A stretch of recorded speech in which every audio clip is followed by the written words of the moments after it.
खुल जाएंगे आपके सारे रास्ते।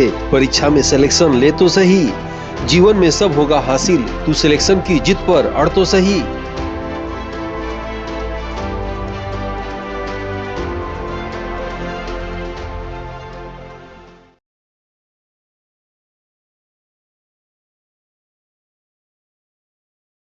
आदित्य क्लासेस एग्जाम गुरु चैनल में आप सबका स्वागत है।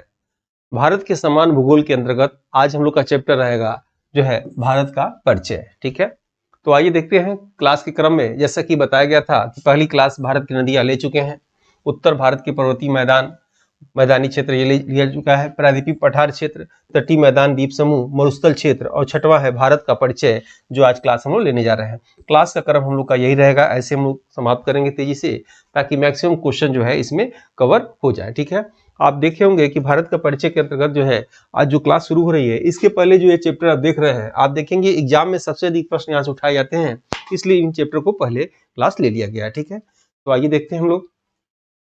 भारत के समान भूगोल के अंतर्गत परीक्षा में पूछे जाने वाले तत्वों का क्रमवार निम्नलिखित रूपों से अध्ययन किया जा रहा है। ठीक है, ये चैप्टर हम लोग पढ़ेंगे छोटे छोटे चैप्टर के रूप में, और जितने प्रश्न आ चुके हैं, आ सकते हैं, और जो वर्षों के अनुभव के आधार पर जो मेरा अनुभव रहा है, वो भी सभी कंटेंट इसमें शामिल कर दिया गया है। सबसे पहले हम लोग पढ़ेंगे भारत का परिचय, एक समान परिचय जिससे भी एग्जाम में पूछे जाते हैं। उसके बाद भारत की जलवायु, क्लाइमेट ऑफ इंडिया, भारत की मृदा, सॉइल ऑफ इंडिया, भारत के परिवहन, ट्रांसपोर्ट ऑफ इंडिया पढ़ेंगे, भारत की बंदरगाह, पोर्ट्स ऑफ इंडिया, और भारत की दर्रा घाटी, भारत की झील जलप्रपात, भारत की जनजातियां, भारत की सिंचाई, भारत के खनिज एवं ऊर्जा संसाधन, भारत की प्राकृतिक संकट तथा आपदाएं, भारत की प्राकृतिक वनस्पतियां, और भारत के भूगोल से संबंधित अन्य महत्वपूर्ण तत्वों को अध्ययन करेंगे। ठीक है, ये क्रम देखिएगा। तो आज हम लोग का चैप्टर रहेगा भारत का परिचय। ठीक है, देखेंगे भारत के परिचय के। और कैसे हैं आप लोग? उम्मीद है पढ़ाई लिखाई ठीक से चल रही होगी। एग्जाम डेट ना होने की वजह से मन थोड़ा आप लोग का भी घबरा गया है। मैक्सिमम प्रश्न रहता है कि सर एग्जाम कब होगा। एग्जाम होगा, होना तो निश्चित ही है। बेटर है आप एग्जाम से पहले तैयारी ठीक से कर लीजिए, और जो है एग्जाम जब होना हो तो न्यूज सबको मिल ही जाएगी। ठीक है, चलिए देखते हैं हम लोग इसमें क्या। वर्तमान भारत में राज्यों की संख्या 28 सबको मालूम होगा। ठीक है, केंद्र शासित राज्यों की संख्या 8 है। ठीक है, आसान से आसान प्रश्न, और बिल्कुल मैं इस हिसाब से इस कंटेंट को तैयार किया हूं कि जियोग्राफी आपको बिल्कुल नहीं आती, जैसे साइंस वाले हुए हैं या अन्य सब्जेक्ट जिनका है, तो क्लास लेंगे तो उनको आराम से समझ में आ जाएगा। आप निश्चिंत रहिएगा, घबराइएगा नहीं। ठीक है, सभी क्लास को अटेंड करिएगा। दूसरा पॉइंट लिखा है कि क्षेत्रफल की दृष्टि से सबसे बड़ा राज्य राजस्थान और सबसे छोटा राज्य गोवा। ठीक है, जनसंख्या की दृष्टि से याद रखिएगा, जनसंख्या की दृष्टि से या ग्रामीण जनसंख्या की दृष्टि से ये भी पूछता है कभी कभी, सबसे बड़ा राज्य आपका उत्तर प्रदेश। ठीक है, और सबसे छोटा राज्य सिक्किम। ठीक है, उत्तर प्रदेश का प्राचीन पहले नाम क्या था ये आपको बताना है। ठीक है, उत्तर प्रदेश का प्राचीन नाम क्या है ये आपको बताना है। मध्य प्रदेश का क्या नाम है ये भी आपको बताना है। शहरी जनसंख्या की दृष्टि से ये भी देखिएगा, अगर प्रश्न ऐसे आ जाए कि शहरी जनसंख्या की दृष्टि से सबसे बड़ा राज्य महाराष्ट्र, याद रखिएगा। ठीक है, भारत का मुख्य भूमि से सटे दक्षिणी बिंदु कन्याकुमारी या केप केमोरिन, याद रखिएगा। यहाँ एक शब्द जुड़ा होगा, भारत के मुख्य भूमि से सटे दक्षिणी बिंदु तो कन्याकुमारी। ठीक है, आप कन्याकुमारी देखिए, तमिलनाडु राज्य में यहाँ पड़ता है। ठीक है, और तमिलनाडु राज्य को बताया गया था इसके पहले क्लास में कि पूर्वी तट और पश्चिमी तट, दोनों तटों के बीच में वो कॉमन है तमिलनाडु। ठीक है, नेक्स्ट देखते हैं हम लोग। कर्क रेखा। कर्क रेखा भारत के दो बराबर भागों में बांटती है। पहली बात ये रेखा आप समझ लीजिएगा, पहले एक चित्र मैं बना रहा हूं, और रेखा के माध्यम से इसको आप समझेंगे तो आपको जल्दी समझ में आ जाएगा। ये पृथ्वी है, याद रखिएगा। ठीक है, ये पृथ्वी है, और यहाँ पे 0 अंश। ठीक है, ये 0 अंश चलेगा, बस आप याद रखिएगा। 5 अंश, 23.5 अंश, 66.5 अंश, याद रखिएगा। यानी 0 अंश यहाँ भी रहेगा, 5 अंश। ठीक है, और यहां से यहां एक रेखा मिला देते हैं, तो इस रेखा को बोलते हैं भूमध्य रेखा। भूमध्य रेखा या विषुवती, इक्वेटर लाइन बोला जाता है, या विषुवती रेखा। ठीक है, याद रखिएगा। 23.5 अंश इधर और 23.5 अंश इधर। बहुत आसान प्रश्न पिछली बार पूछा था, इसको कर्क रेखा, ट्रॉपिक ऑफ कैंसर कहा जाता है, कर्क रेखा। ठीक है, और यहाँ 66.5 अंश और ये भी 66.5 अंश पे जो रेखा है, इसे याद रखिएगा आर्कटिक रेखा कहा जाता है। इसे कहा जाता है आर्कटिक रेखा के नाम से जाना जाता है। ठीक है, आर्कटिक रेखा। ठीक है, यहाँ आप देखेंगे 23.5 अंश और यहाँ भी 23.5 अंश। ये जो रेखा होगा इसे बोलेंगे मकर रेखा। क्या बोलेंगे? मकर रेखा। मकर रेखा। और यहाँ 66.5 अंश पे 66.5 अंश और यहाँ भी 66.5 अंश। ये जो रेखा है इसे बोलेंगे अंटार्कटिका। अंटार्कटिका, ठीक है। तो ये आप देखिए, ये चित्र रहेगा। ये ऊपर का हिस्सा बोलते हैं इसे उत्तर। क्या बोलेंगे? उत्तर, ठीक है। और दाहिने हम बताए थे आपको, दाहिने क्या कहलाता है? पूरब कहलाता है, ठीक है। इसका उल्टा करेंगे तो उत्तर का उल्टा क्या होगा? दक्षिण। और ये पूरब का उल्टा क्या होगा? पश्चिम। ये आप याद रखिएगा, ठीक है। तो अगर आप ऐसे देखें तो बिल्कुल ये लाइन जो है नाम याद होना चाहिए। पिछली बार आपके एग्जाम में प्रश्न आया था कि कर्क रेखा भूमध्य रेखा के है, 4 ऑप्शन दिया था। उत्तर है, दक्षिण है, पूरब है, पश्चिम है। और जिनको ये डायग्राम नहीं याद है, याद होगा ये किस लाइन को क्या नाम दिया जाता है, किस स्थिति में है, उनको ये चैप्टर भी नहीं समझ में आएगा और प्रश्न कभी पूछा एग्जाम में तो वहां कंफ्यूजन बना रहेगा। इसलिए आप सबसे रिक्वेस्ट है कि ये लाइन आप याद रख लीजिएगा। क्या याद रखेंगे? 0 अंश पे भूमध्य रेखा या विस्पति रेखा, 23.5 अंश पे कर्क रेखा, 66.5 अंश पे आर्कटिक रेखा और नीचे 23.5 अंश पे मकर रेखा और इसको बोलेंगे हम लोग अंटार्कटिका रेखा, ठीक है। याद है, ठीक है। ये जो आप देखेंगे इसको ध्रुव बोला जाता है, दक्षिणी ध्रुव। चूंकि ये कौन सी दिशा में है? दक्षिण दिशा में। और ये कौन सी दिशा में है? उत्तर दिशा में, ठीक है। इसकी खोज किसने किया था? रॉबर्ट पियरे ने, एसकी एमर्सन ने, ठीक है। अब यहाँ आप देखेंगे इसे बोलेंगे दक्षिणी ध्रुव। यहाँ 6 महीना दिन 6 महीना रात होता है। सेम कंडीशन यहाँ भी है, 6 महीना दिन 6 महीना रात होता है। 12 महीना बर्फ से ढका होता है। ये भी 12 महीना बर्फ से ढका होता है। यहाँ जानवर पाए जाते हैं, यार्क पाया जाता है, भालू पाए जाते हैं, ये सब जानवर, मछली अधिक पाया जाता है, ये सब पाया जाता है, ठीक है। कील मछली यहाँ पाया जाता है, अक्सर पूछा जाता है। ये दोनों ध्रुवों को आप देख रहे होंगे। यहाँ वैज्ञानिक शोध स्थान है। विश्व के सभी जो है जितने देश हैं उन देश, मैक्सिमम देशों का वैज्ञानिक शोध अनुसंधान इधर है, ठीक है। इधर दक्षिणी में है, उत्तरी में नहीं। याद रखिए, उत्तरी में भारत का सह्याद्री के नाम से वो याद रखिएगा। तो ये उम्मीद है ये आप याद रखेंगे।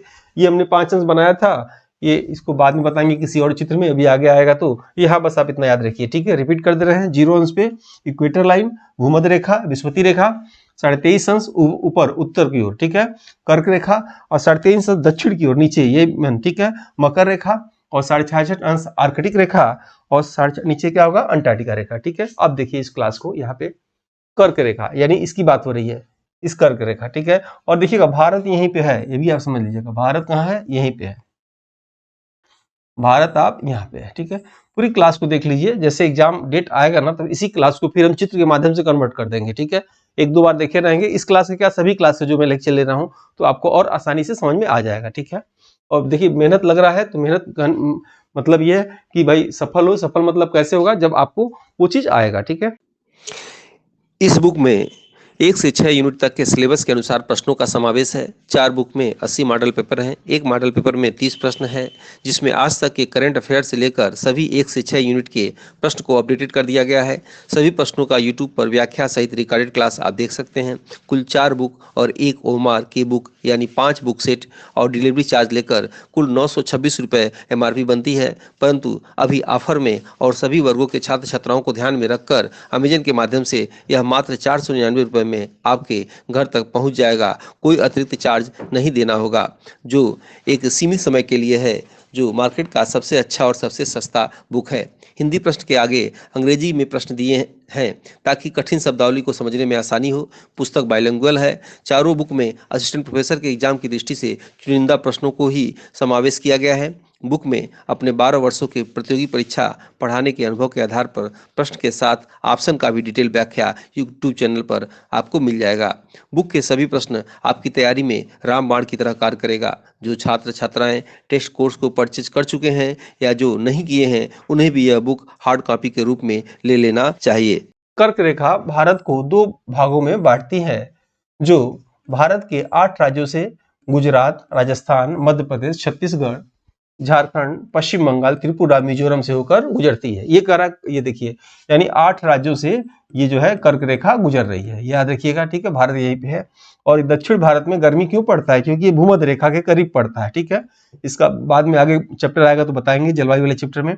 तो ये जो है इसलिए इधर का हिस्सा क्या होता है, जो है गर्म रहता है, इधर का जो है ठंडा रहता है। इसीलिए कहा जाता है गर्मी के दिनों में घूमने जाना हो तो उत्तर भारत की ओर जाइए, और जाड़े के दिनों में घूमने जाना हो तो हम लोग को कहाँ जाना चाहिए, दक्षिण भारत में। ठीक है। भारत का मानक देशांतर रेखा 5 राज्यों यानी उत्तर प्रदेश, मध्य प्रदेश, छत्तीसगढ़, उड़ीसा, आंध्र प्रदेश से होकर गुजरता है। अब मानक रेखा क्या होगा, देखिएगा कि ये जो लाइन होगी यहाँ पे भी 0 अंश होगा। ठीक है, ऐसे देखिएगा, ये अक्षांश रेखा होता है। किसी पृथ्वी का एक नया चित्र बनाते हैं। देखिएगा, ये अगर पृथ्वी है तो पृथ्वी पे ये जो रेखाएं खींची जाती हैं इसे अक्षांश रेखा कहते हैं। क्या बोलते हैं, अक्षांश रेखा। ठीक है, अगर ये पृथ्वी है, पृथ्वी पर ऐसी रेखाएं खींची जाती हैं तो इसे देशांतर रेखा कहा जाता है। क्या बोलते हैं, देशांतर रेखा। देशांतर रेखा, ठीक, याद रखिएगा, देशांतर रेखा से समय ज्ञात निकाला जाता है। ठीक है, और इससे क्या होता है, जलवायु मालूम होता है। ये प्रश्न बार बार आता है। ठीक है, तो ये देशांतर रेखा हो गया, ये देशांतर रेखा, ये अक्षांश रेखा होगा। अब यहाँ भी अगर देशांतर रेखा की बात करें अगर, तो यहाँ 0 अंश होगा। 0 अंश ऐसे करके बढ़ता जाएगा। ठीक है, आगे उसकी चर्चा करेंगे। यहाँ देखिएगा, यहाँ अक्षांश रेखा की बात करें तो ये 0 अंश आएगा और यहाँ बढ़ता जाएगा। ठीक है, ऐसे बढ़ता जाएगा। ठीक है, तो ये रेखा जैसे पृथ्वी, फिर से बना देते हैं, यानी कोई भी एक देशांतर रेखा ऐसे आया और कोई अक्षांश रेखा यहाँ आया और भारत के बीचों बीच से ऐसे जहाँ जो काटेगा जो जगह, वही उसका मानक रेखा होता है, जो नैनी इलाहाबाद में आता है। ठीक है, फिर देखते हैं यहाँ पे भारत का मानक देशांतर रेखा 5 राज्यों, याद रखिएगा, उत्तर प्रदेश, मध्य प्रदेश, छत्तीसगढ़, उड़ीसा, आंध्र प्रदेश से होकर गुजरता है। यानी यह रेखा 5 राज्यों से होकर गुजरता है। तो 5 राज्य कौन कौन होंगे, उत्तर प्रदेश, मध्य प्रदेश, छत्तीसगढ़, उड़ीसा, आंध्र प्रदेश से होकर गुजरता है। ठीक है, यहाँ एक देखिएगा इंपॉर्टेंट प्रश्न अक्सर एग्जाम में आता है। पुडुचेरी का नाम सुने होंगे, पांडिचेरी। पांडिचेरी के जिलों की संख्या 4 है और 4 जिले अलग अलग राज्यों में है। ये पूछता है। माही जिला, याद रखिएगा, माही जिला केरल में है। दूसरा, कराईकल जिला पुडुचेरी का तमिलनाडु में है और पांडिचेरी जिला तमिलनाडु में है। यमन जिला आंध्र प्रदेश में है। ठीक है, याद रखिएगा, यानी कुल पुडुचेरी में कितने जिले हैं, 4 जिले। नाम क्या पूछेगा तो क्या बताएंगे, माही जिला, कराईकल जिला, पांडिचेरी जिला और यनम जिला। ठीक है, किन प्रदेश में है इसमें आप देख लीजिएगा। अब यहाँ देखेंगे भारत का क्षेत्रफल की दृष्टि से सबसे छोटा जिला माही जिला, याद रखिएगा, माही जिला केरल में है। ठीक है, नेक्स्ट आते हैं हम लोग भारत के भौगोलिक बिंदु के नाम निम्नलिखित हैं।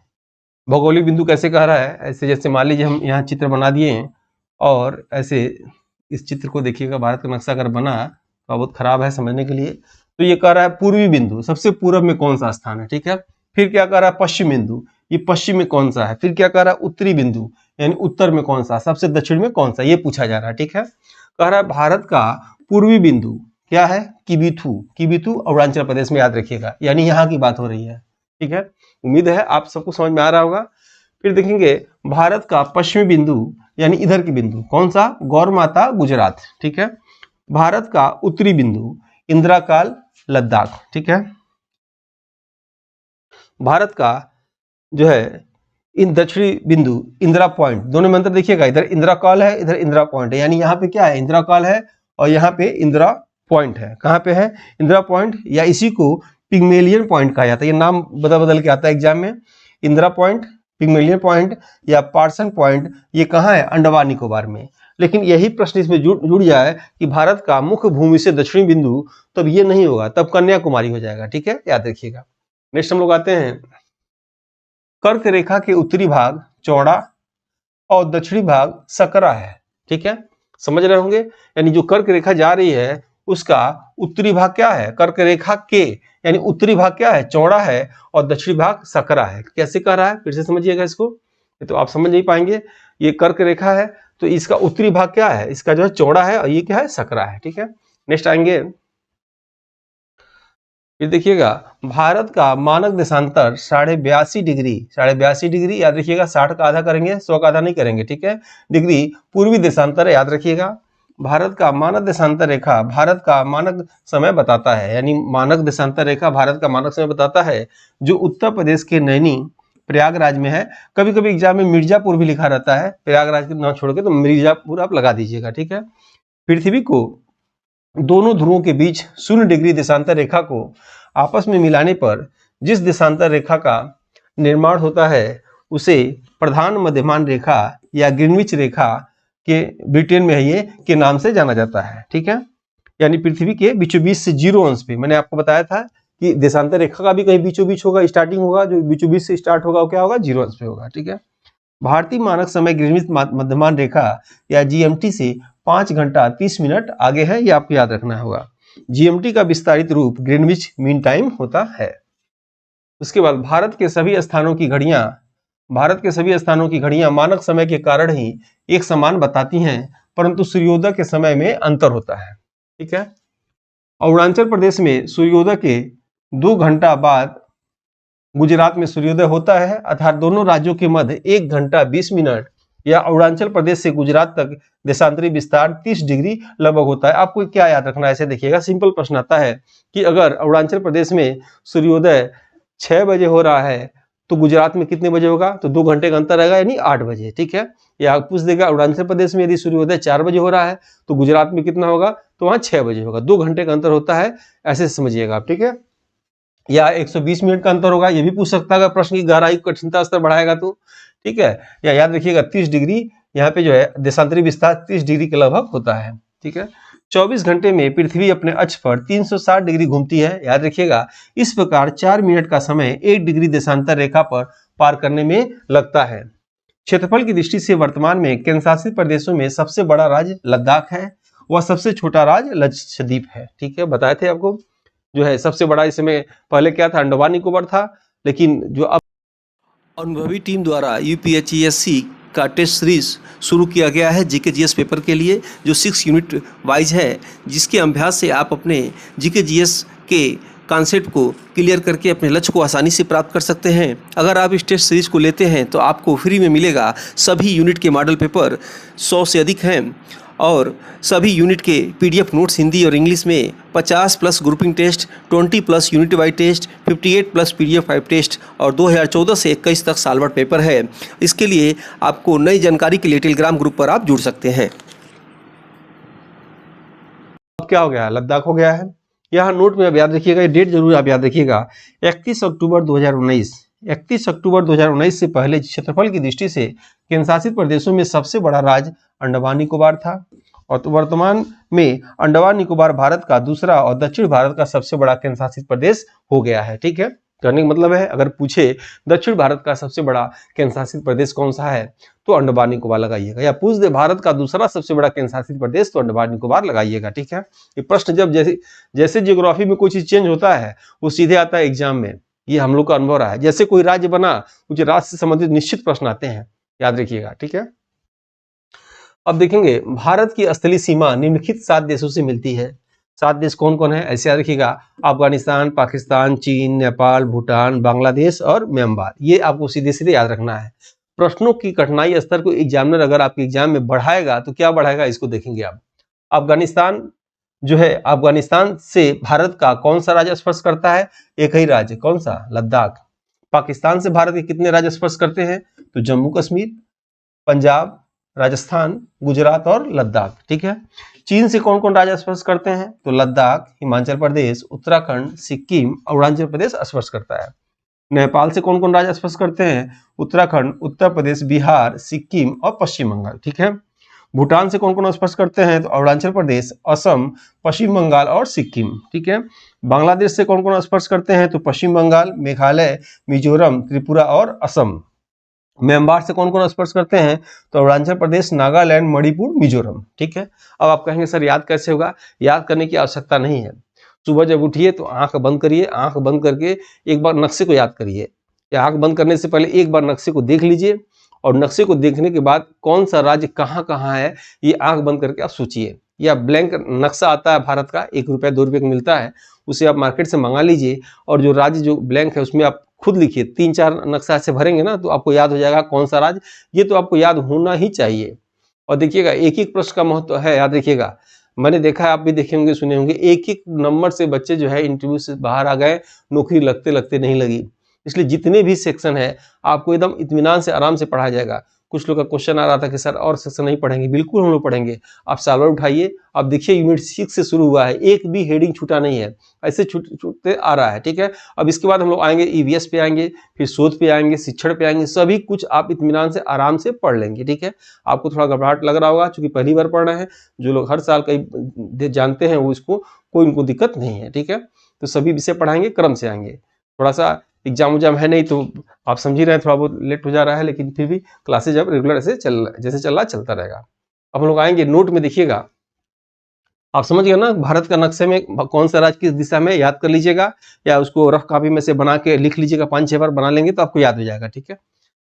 अब देखेंगे भारत का त्रिपुरा राज्य बांग्लादेश से 3 ओर से घिरा है, ठीक है। लद्दाख राज्य पाकिस्तान, अफगानिस्तान, चीन देश से स्पर्श करता है।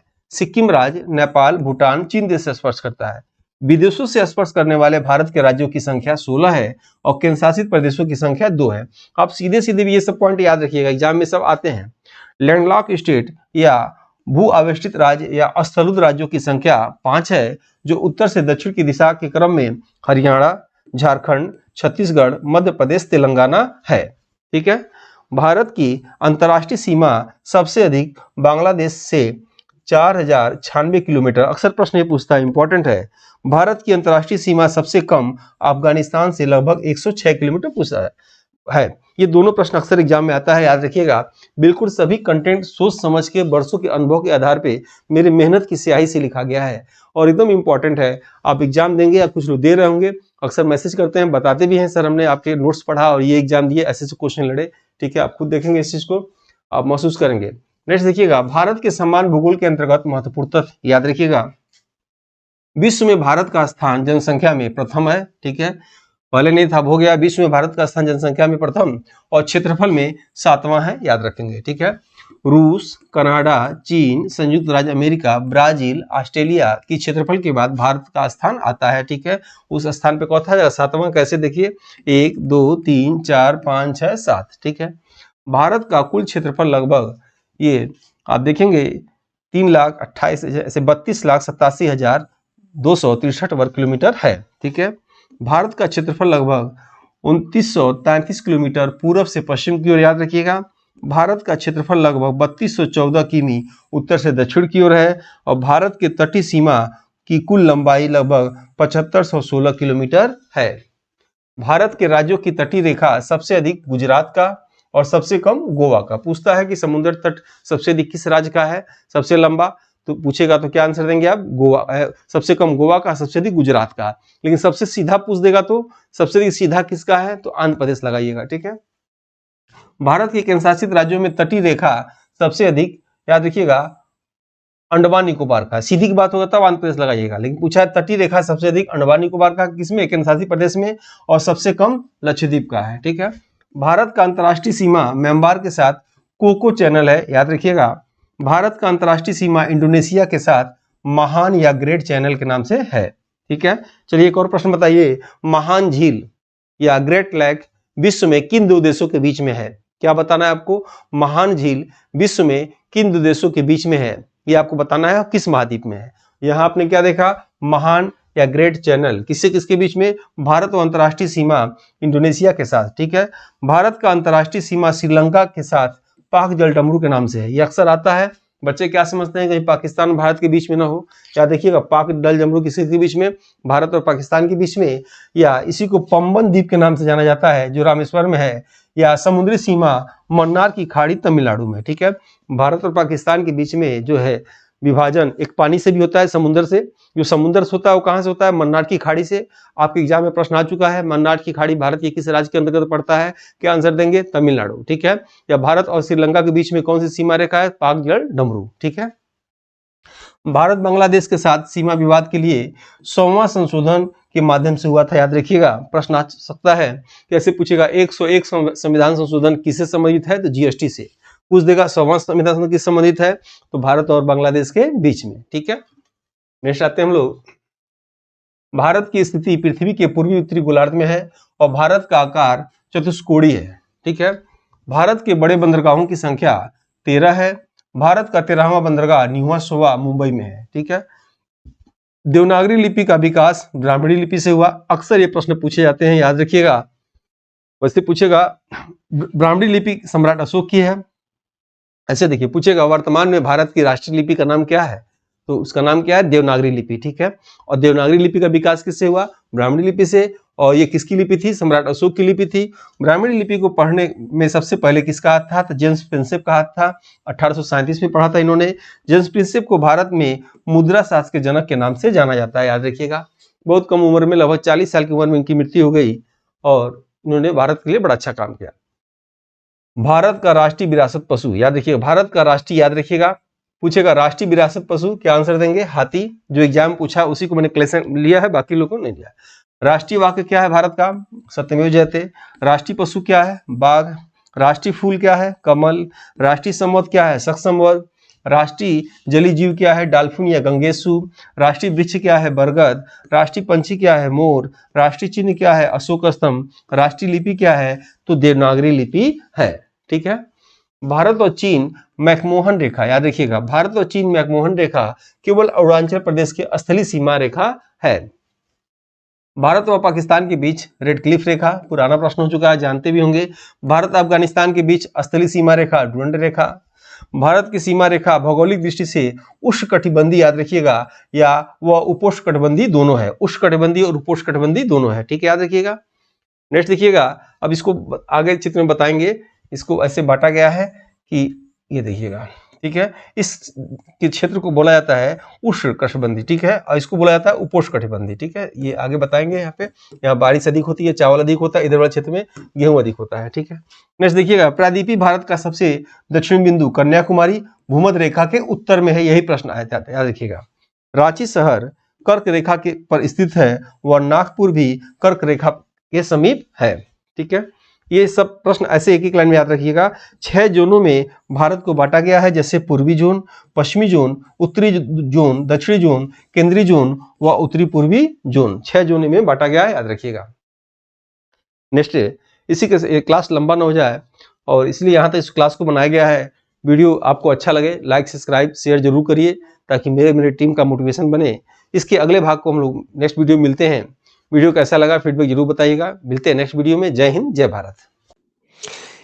इस बुक में 1 से 6 यूनिट तक के सिलेबस के अनुसार प्रश्नों का समावेश है। 4 बुक में 80 मॉडल पेपर हैं। एक मॉडल पेपर में 30 प्रश्न है, जिसमें आज तक के करंट अफेयर से लेकर सभी 1 से 6 यूनिट के प्रश्न को अपडेटेड कर दिया गया है। सभी प्रश्नों का यूट्यूब पर व्याख्या सहित रिकॉर्डेड क्लास आप देख सकते हैं। कुल 4 बुक और 1 ओमार के बुक यानी 5 बुक सेट और डिलीवरी चार्ज लेकर कुल 926 रुपये MRP बनती है, परंतु अभी ऑफर में और सभी वर्गों के छात्र छात्राओं को ध्यान में रखकर अमेजन के माध्यम से यह मात्र 499 रुपये में आपके घर तक पहुंच जाएगा। कोई अतिरिक्त चार्ज नहीं देना होगा, जो एक सीमित समय के लिए है, जो मार्केट का सबसे अच्छा और सबसे सस्ता बुक है। हिंदी प्रश्न के आगे अंग्रेजी में प्रश्न दिए हैं, ताकि कठिन शब्दावली को समझने में आसानी हो। पुस्तक बाइलिंगुअल है। चारों बुक में असिस्टेंट प्रोफेसर के एग्जाम की दृष्टि से चुनिंदा प्रश्नों को ही समावेश किया गया है। बुक में अपने 12 वर्षों के प्रतियोगी परीक्षा पढ़ाने के अनुभव के आधार पर प्रश्न के साथ ऑप्शन का भी डिटेल व्याख्या यूट्यूब चैनल पर आपको मिल जाएगा। बुक के सभी प्रश्न आपकी तैयारी में रामबाण की तरह कार्य करेगा। जो छात्र छात्राएं टेस्ट कोर्स को परचेज कर चुके हैं या जो नहीं किए हैं, उन्हें भी यह बुक हार्ड कॉपी के रूप में ले लेना चाहिए।